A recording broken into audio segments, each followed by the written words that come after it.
Freedom sits at the heart of both One Piece and Attack on Titan, yet the way these series explore that concept through Monkey D. Luffy and Eren Yeager couldn't be more different, or more revealing about what freedom actually costs, what it demands, and what happens when you pursue it without limits. These two characters represent fundamentally opposed philosophies. One radiates freedom like sunlight, contagious and life-giving.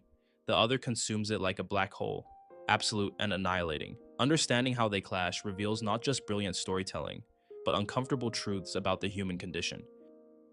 Freedom in One Piece and Attack on Titan looks like the same word on paper, but emotionally, it's two completely different philosophies colliding. When you watch One Piece, freedom feels bright, loud, and almost innocent. It's about the open sea, chasing dreams, laughing in the face of authority. When you watch Attack on Titan, freedom feels heavy, desperate, and violent. It's about escape. And that contrast alone already says something powerful about how anime interprets the idea of being free. Before we jump into anything else, we need to briefly touch on what freedom actually is. In a deep philosophical sense, it is the condition where you are both free from external interference and free to live in line with your own will, values, and purposes. It has a negative side. No one is blocking or coercing you.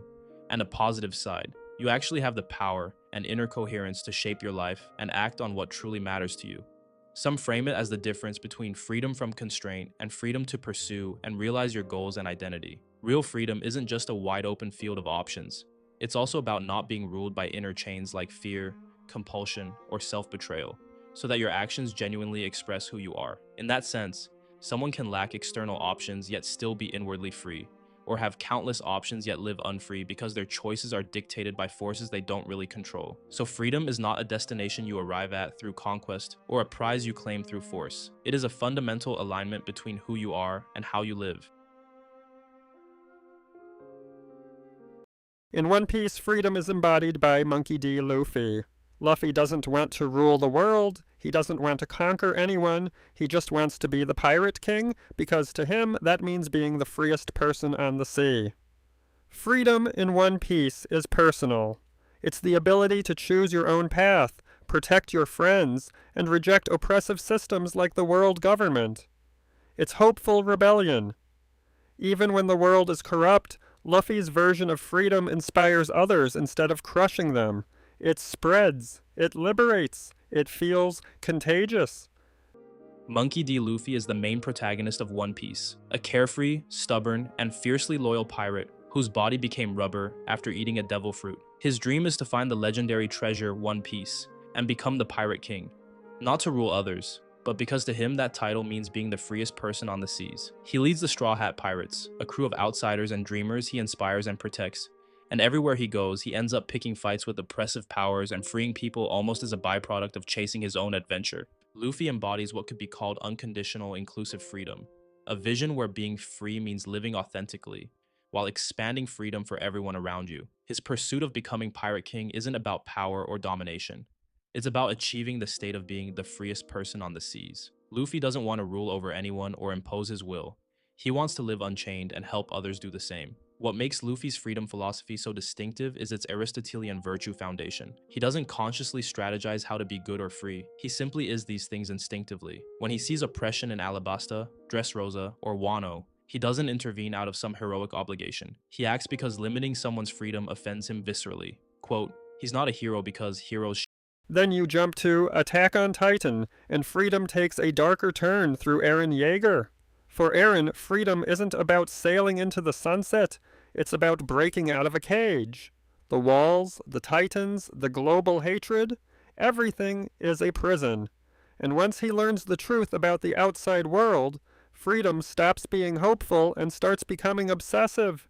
It's no longer, I want to explore. It's, I will destroy anything that stands in my way. That shift is terrifying. Freedom becomes something you seize, even if it costs the world. Share their meat. He helps people because it feels right to him in that moment, not because duty demands it. Contagious freedom, one can call it. Luffy's authenticity, his refusal to compromise his nature for societal expectations, inspires others to embrace their own autonomy. His crewmates don't follow orders. They voluntarily cooperate towards shared goals while pursuing individual dreams. Zoro seeks to become the world's greatest swordsman. Nami wants to map the world. Robin searches for historical truth. Luffy's freedom multiplies freedom. He doesn't obsess over past trauma or future consequences in ways that paralyze him. When he defeats oppressors, his first instinct is to throw a banquet, to restore joy. This philosophy of joyful freedom through childlike wonder positions celebration and laughter as the ultimate victory, not the final punch. Freedom for Luffy means maintaining your capacity for joy. Eren Yeager is the well and beloved MC of Attack on Titan, a boy born inside a walled, besieged world who grows up believing humanity is on the brink of extinction because of man-eating titans. As a child, he watches his mother die during a titan attack, and that trauma forges his entire identity around a single burning obsession: to wipe out every titan and break free from the cage of the walls. At first, he's a hot-headed, idealistic soldier who talks about freedom in simple terms, seeing the outside world, reaching the ocean. What hits hardest in a reaction context is realizing that both characters genuinely believe they're fighting for freedom, but one inspires unity, while the other creates devastation. Luffy's freedom uplifts the oppressed. Eren's freedom isolates him from everyone he loves. One sees freedom as shared possibility, the other sees it as absolute autonomy. And that difference reflects two very different emotional responses to oppression: optimism versus rage. Destroying monsters. But as he learns the truth about Titans, Marley, and the wider world, his concept of freedom mutates into something much darker and more absolute. By the final stretch of the story, Eren has become a terrifying, almost messianic figure. Eren's conception of freedom is absolutist, solitary, and ultimately self-destructive. Born inside walls that literally cage humanity, Eren develops an almost pathological hatred of limitation itself. His famous declaration, "If someone tries to take my freedom away, I won't hesitate to take theirs," reveals a zero-sum mentality completely absent in Luffy's worldview. Where Luffy sees freedom as something to share, Eren views it as something to take. His journey transforms from wanting to see the ocean, a symbol of boundless possibility shared with Armin, into realizing that even the ocean doesn't grant freedom because across it lie more enemies, more threats, more walls. This epiphany corrodes him. Freedom isn't a physical state, but an existential condition that requires the elimination of anyone who might constrain it. The tragic irony consuming Eren is the slave to freedom paradox.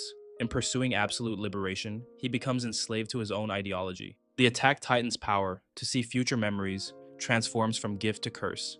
Eren witnesses the rumbling before it happens, creating a loop where he both causes and experiences his fate. He manipulates his own father, orchestrates his mother's death, and commits genocide against 80% of humanity, all while trapped in a timeline he cannot escape. So this poses a question: did Eren ever possess free will, or only its illusion? He acts according to his desires, yes, but those desires were shaped by trauma, rage.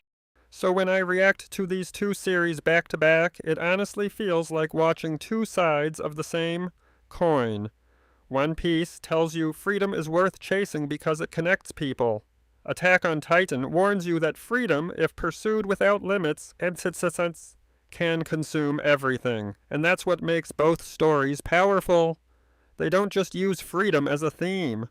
They test it, stretch it, and show you what happens when the dream of being free meets the reality of a broken world. And future memories he couldn't unsee. His final confession to Armin, "I don't know why, I just had to," captures his position. A man with godlike power who lost the one freedom that matters, the freedom to choose not to.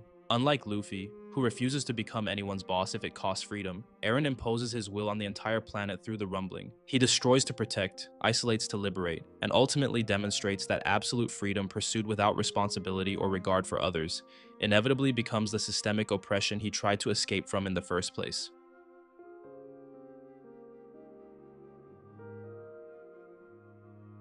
One lives authentically while creating space for others to do the same. It's additive, communal, and joyful. You liberate people with you, not from the world. The world is full of chains, so I'll laugh and break them for everyone. The other eliminates all constraints and threats, even if it requires destroying everything outside your circle. It's subtractive, individual, and tragic.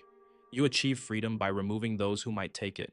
The world is full of chains, so I'll destroy the world to break mine. This clash manifests in their relationships. Luffy's crewmates are equals who choose to sail with him because his freedom makes them freer. Let's take some of his crewmates for example. Zoro's entire identity is built around a promise to his childhood friend Quina. He'll become the strongest swordsman in the world, so her dream doesn't die with her. For him, joining Luffy isn't about being a sidekick. It's the path that most realistically lets him face and surpass Mihawk, the current greatest swordsman. Luffy never asks him to abandon that goal or tone it down. He gives Zoro battles, support, and the space to chase that ambition without compromise. Nami's dream is to draw a complete map of the world, born from both her fascination with navigation and her desire to be truly free after years of being enslaved by Arlong. Sailing with Luffy gives her exactly what she needs: constant travel, new seas, and the safety to explore. Her goal isn't serve the captain, it's use this journey to fulfill my own life's work. And Luffy is totally fine with that. And one of my personal favorite characters, Robin. Robin's goal is to find the Rio poneglyph and learn the real, suppressed history of the world. That dream makes her a target of the government, branded as a threat from childhood. On Luffy's ship,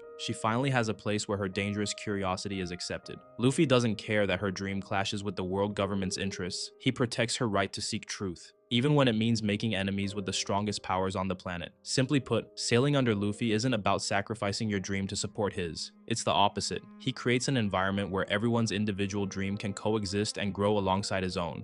Aaron's relationship. And that's what really blows my mind. The same word, freedom, creates two completely different emotional experiences. One Piece makes you want to run toward the horizon with a smile on your face, while Attack on Titan makes you question how far someone should go to break their chains. One shows freedom as connection, the other shows freedom as isolation, and somehow both feel real.